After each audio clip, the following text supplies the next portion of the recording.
2019년 8월 5일 월요일 돈다방 미쓰리 시작하겠습니다. 새롭게 한 주가 시작이 되었습니다. 네, 휴가가 지금 피크라서 글쎄요. 제가 사는 곳이 이 중심지가 아니어서 그런지 모르겠습니다만 도로에 차가 없더라고요. 뭐 하긴 무더위를 피해서 바다나 계곡으로 가신 분들도 계실 거고요. 뭐 해외여행을 가신 분들도 계실 거고요. 그리고 굳이 그렇게 어딘가를 떠나지 않으셔도 야, 더워 죽겠는데 미쳤다고 밖에 나와서 돌아다니냐? 시원한데 실내에서 보내는 게 좋아. 이렇게 생각하시는 분들이 아마 좀 많아지신 것 같습니다. 미쓰리가 약간 좀 엉뚱한 생각들을 몇 개 하죠. 그 중에 하나가 미쓰리는 외계인이 있다라고 생각한다. 그럼 외계인은 누구냐? 우리의 후손이다. 이제 지구가 더 이상 인간이 살기에는 너무 좀 힘든 뭐 그런 어떤 공간이 돼서 인류는 끊임없이 새로운 행성을 찾아서 돌아다니고 그러다가 인간이 살 수 있는 어떠한 그런 행성을 찾아서 거기에 새로운 도시를 짓고 거기에 이제 터를 마련하게 되는 거죠. 그런 과정에서 이제 타임머신도 개발이 될 거고요. 발명이 될 거고요. 그러면 우리 후손들이 가만히 있어봐. 우리의 선조들은 어떻게 살았을까? 라고 궁금해하면서 UFO를 타고 과거로 돌아오는 거죠.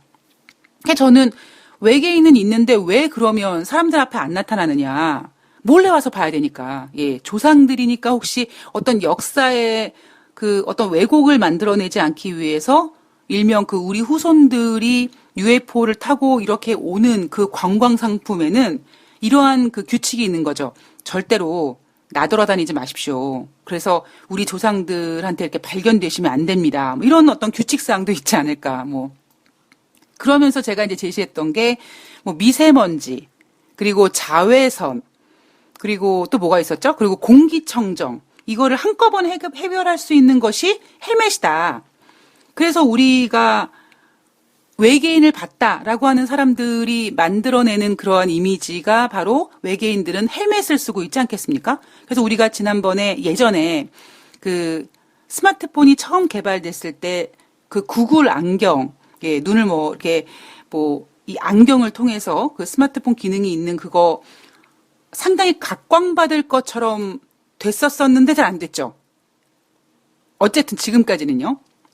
했을 때 헬멧을 쓰고 그 헬멧 안에 공기청정 기능이 다 있고 자외선을 100% 막아주며 그리고 눈을 깜빡깜빡거리면 스마트폰을 사용할 수 있는 그 기능이 모두 다 있고 전화통화도 손대지 않고 그냥 바로 할 수 있고 이런 기능을 가지고 있는 헬멧을 쓰게 되지 않을까. 그리고 또 하나 이제 엉뚱한 생각을 했던 게 뭐냐면 우리가 지금 이렇게 뭐 자외선을 피해서 무더위를 피해서 실내로 모이는 것처럼 도시라는 개념이 어떤 큰 빌딩, 예, 그러니까 우리가 생각하고 있는 뭐 63 빌딩 뭐 그런 게 아니라 그냥 도시 자체가 어떠한 건물이 되지 않을까. 뭐 그런 엉뚱한 생각을 예, 종종 합니다. 뭐 제가 이러고 놉니다. 예. 이게 바로 뭐 그 세월의 변화가 아니겠습니까? 변화하니까 그렇게 되는구나.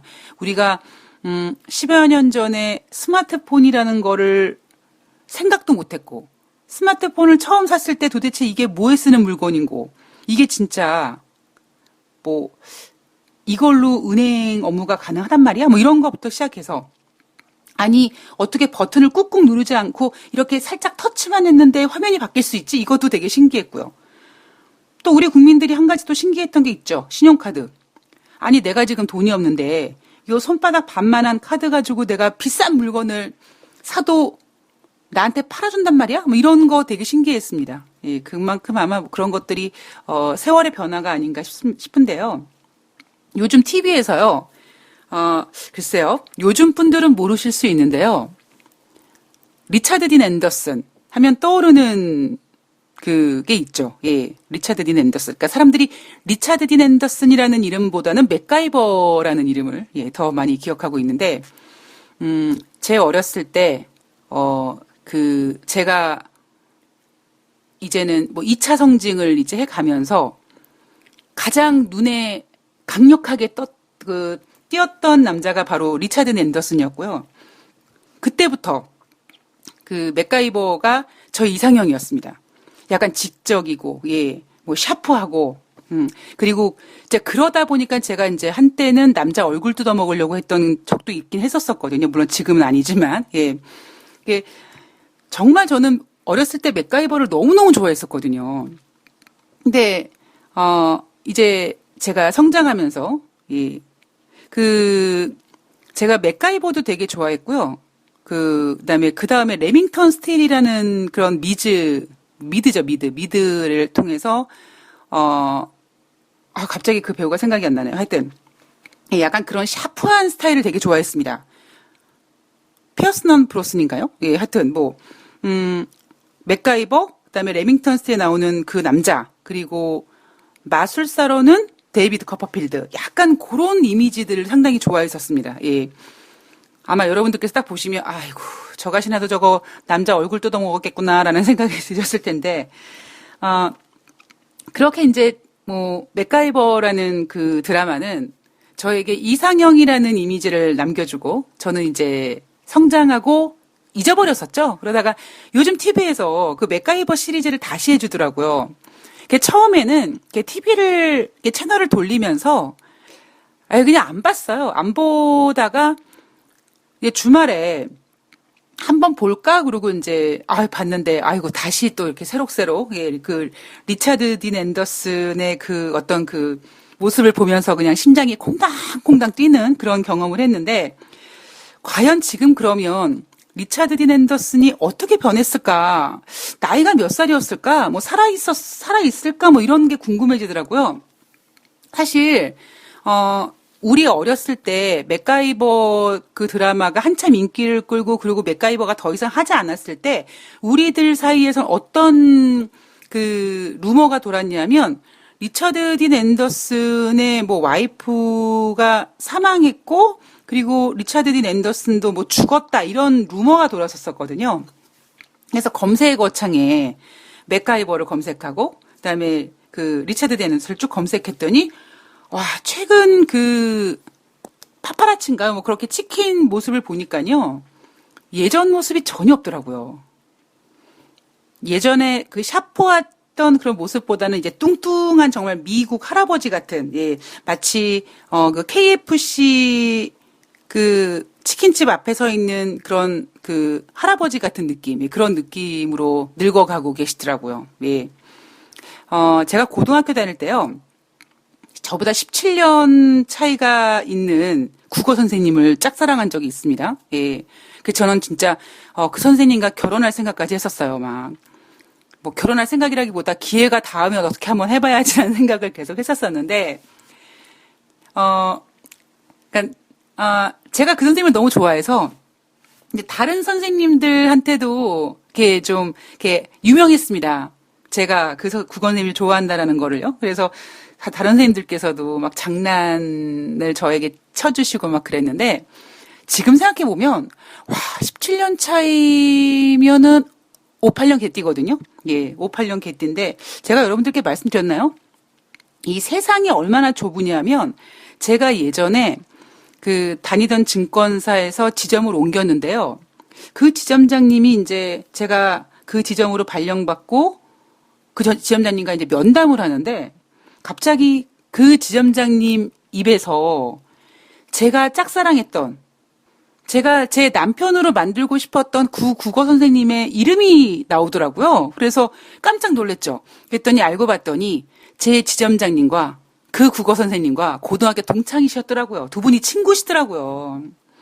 그래서 제가 지점장님한테 제가 국어 선생님 너무 이제 좋아하는 걸 넘어서 사랑했었다. 그런 얘기를 하면서 그래서 제가 지점장님한테 이제 개기면 지점장님이 너 그 아무개한테 너 고자질 할 거다 이렇게 농담도 주고받았던 기억이 나는데요.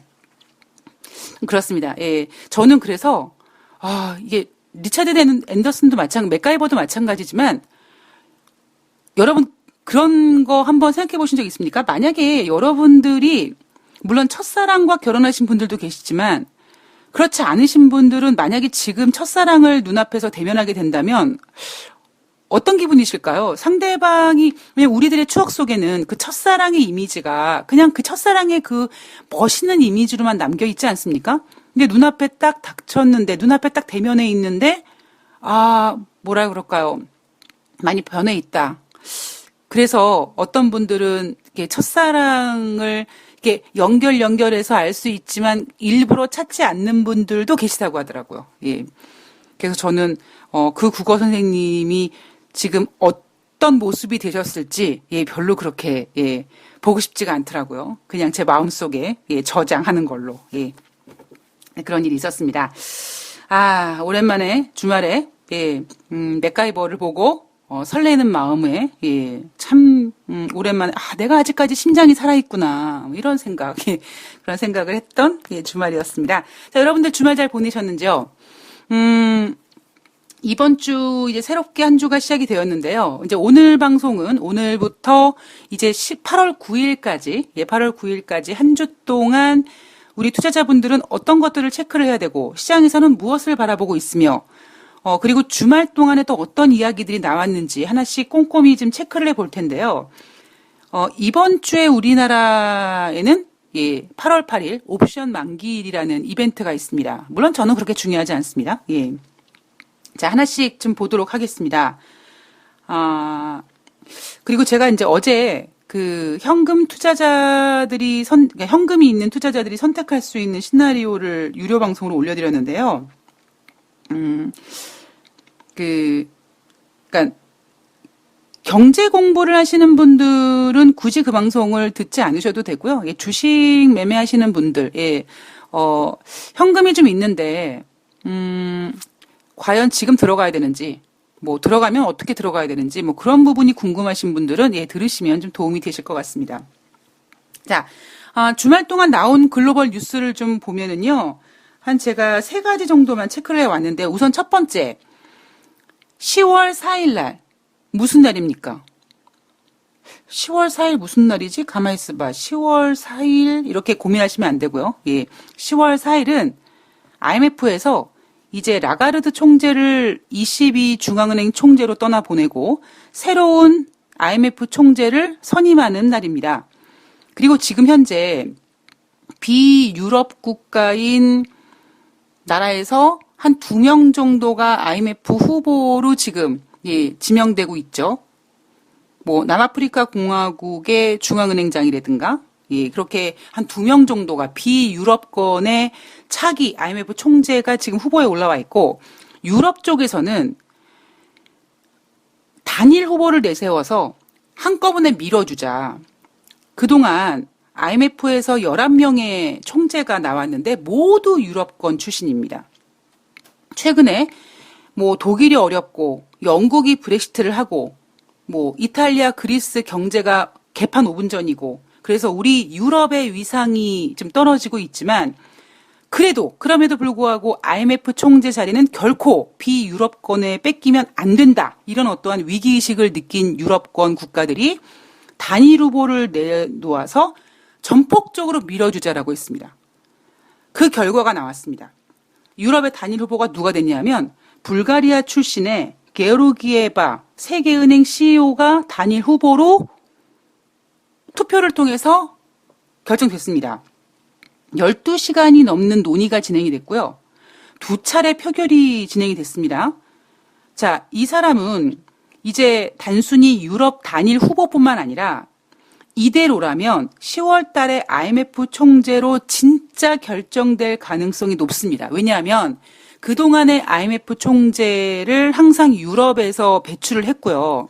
특히 이번에는 유럽 국가들이 한 명의 후보를 내세워서 그냥 몰표를 해주기로 했기 때문에 가능성이 상당히 높아진 거죠. 그래서 물론 10월 4일까지 IMF에서는 이 IMF 총재 선임을 마칠 예정이고, 그리고 이제 각 후보들, 지금 유럽권에서 나온 게오르기에바 세계은행 CEO든 아니면 남아프리카 공화국의 중앙은행 총재든 이렇게 후보들이 이제 결정이 되면 총 24명으로 구성된 IMF 상임이사의 투표를 통해서 새로운 IMF 총재가 선출이 된다고 합니다. 게오르기에바 세계은행 CEO가 될 가능성이 일단 현재까지는 꽤 높게 보고 있고요. 자, 두 번째는요. 이번 주 내에 드디어 미국이 호르무즈 해협을 보호하는 그 다국적 연합체 구성 계획이 구체적으로 발표가 된다고 합니다.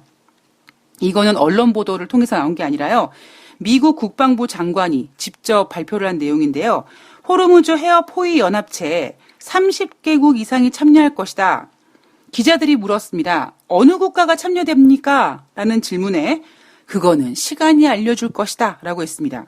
자, 시간이 알려줄 것이라는 대답을 하는 거 보니까요. 아직까지 결정이 안 된 국가들이 좀 있는 것 같습니다. 그죠?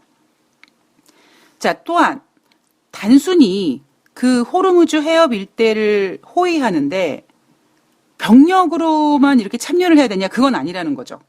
트럼프 대통령이 지난번에 사우디 왕세자한테 호르무즈 해협을 호위하는 일은 돈이 겁나 많이 들어가는 일이거든? 야, 니네가 돈 좀 내야겠다, 야. 라고 했더니 사우디는 까라면 까야죠. 네, 알겠습니다. 그래서 사우디아라비아는 군대를 파견하는 것이 아니라 돈을 내는 걸로 참여하기로 결정이 됐습니다. 자, 이번 주에 과연 그 다국적 연합체 구성 계획 한번 체크해 봐야겠죠. 우리나라도 아마 참여할 가능성이 좀 높지 않을까 보고 있습니다. 자, 그리고 또 하나. 중국의 비공식 회의인 베이다이허가 이제 그 베이다이허 회의가 개막이 됐습니다. 이번 베이다이허의 그 개막의 이슈는 뭐냐면 미국과의 무역 전쟁, 그리고 홍콩 시위, 그리고 대만 선거, 그러니까 중국 지도부 입장에서 봤을 때는 그 어느 것 하나 중요하지 않은 게 없는 것 같은 상당히 중요한 회의이고요. 중국의 전현직 지도부의 휴가 겸 그리고 중국이 가지고 있는 중대 현안을 논의하는 비공식 회의이자 완전히 통제되는 회의. 되게 뜬금없는 얘기인데요. 제가 약간 음란마녀 기질이 좀 있다 보니까 갑자기 완전히 비공식 회의하고 그다음에 어떤 언론 보도나 이런 것도 철저히 통제되니까 휴가 겸 회의라고 하니까 다들 홀딱 복구하지 않을까 뭐 이런 생각을 뜬금없이 한번 해봤습니다. 뭐 그러진 않겠죠. 예, 그냥 제 생각입니다. 자, 이번에 베이다이어 회의의 관건은요. 시 주석의 집권 2기 19차 당대회 이후에 지금 이 베이다이허의 어떠한 그 위상이 많이 꺾였습니다. 왜냐하면 시 주석이 워낙 강력한 권력을 갖고 있기 때문에. 그런데 이번 회의에서는 과연 지금 시진핑을 비롯한 현 지도부가 외부 리스크를 잘 관리하고 있느냐? 야, 시진핑, 너 왜 이렇게 그지같이 이거밖에 못해? 이런 비판의 목소리가 커질 우려가 있다라고 언론이 보고 있습니다. 예. 근데 저는요, 아니라고 봅니다. 예. 시 주석의 집권 2기 19차 당대회 이후에 지금 위상이 꺾인 베이다이어 회의에서 지금 상황에서 중국 당대표들을 비판한다? 뒤지려고 한장했나요? 아니죠. 그리고 또 하나가 뭐냐면 물론 홍콩 시위라든가 대만 선거 이런 문제들은 너무나 민감한 문제입니다. 그죠?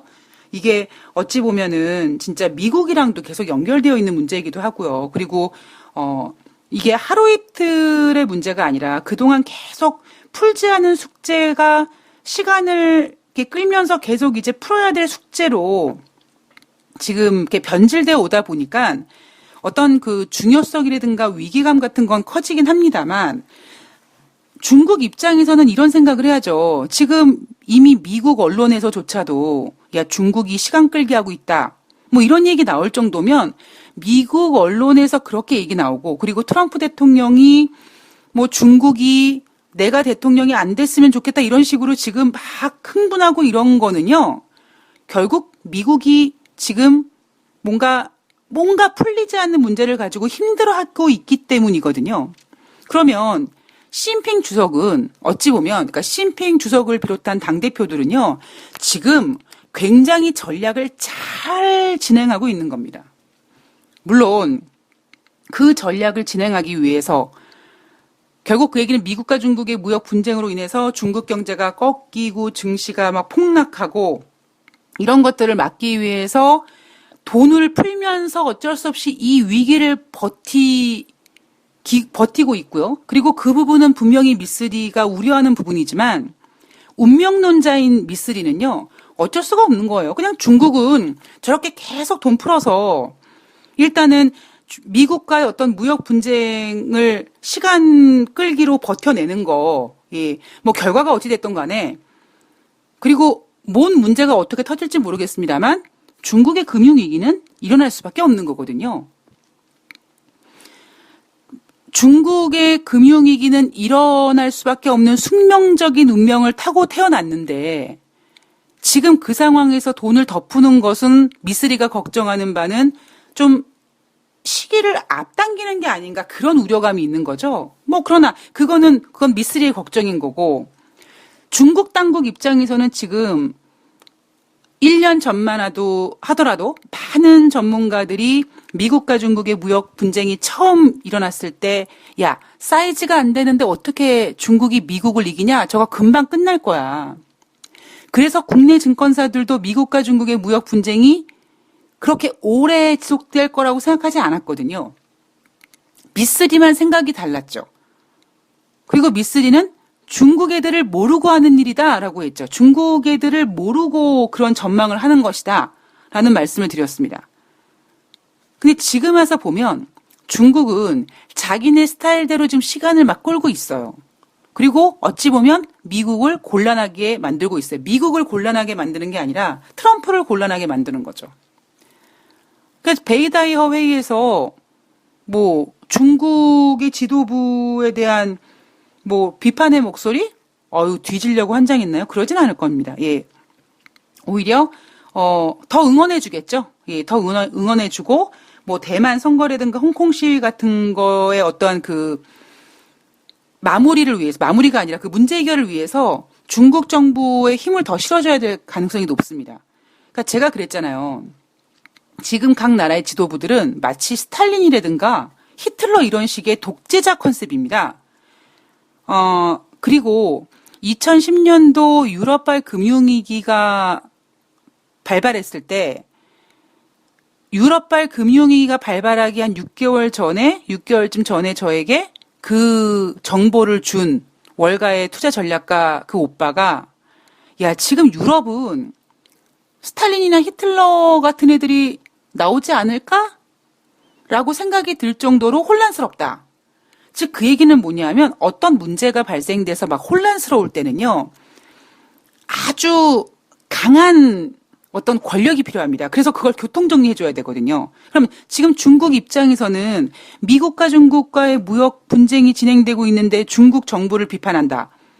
자, 홍콩 시위 문제, 대만 선거 이 문제에 대해서 중국 정부를 비판한다. 니네 왜 이렇게 리스크 관리 이따위로밖에 못해. 이렇게 할 수 있는 상황이 아니라는 거죠. 오히려 어찌 보면 힘을 더 실어줘야죠. 더 강하게 해. 그래, 밀어붙여.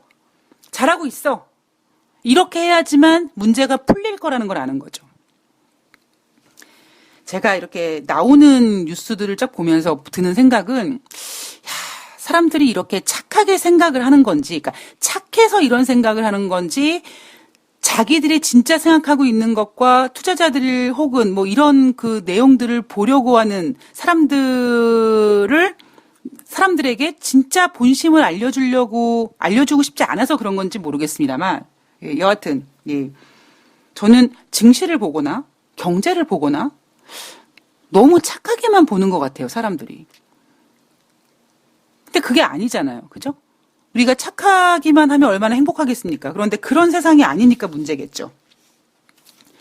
2부에서요, 오늘 뭐 월요일이어서 뭐 뉴욕 주식시장을 전달해 드릴 것도 없고, 중요한 내용들만 좀 짚어드리려다 보니까 1부에서 이런저런 얘기를 좀 해드렸는데요. 2부에서, 지금 1부에서는 주말 동안에 나왔던 이야기, IMF 총재가 이제 유럽에서 단일 후보가 누가 됐다.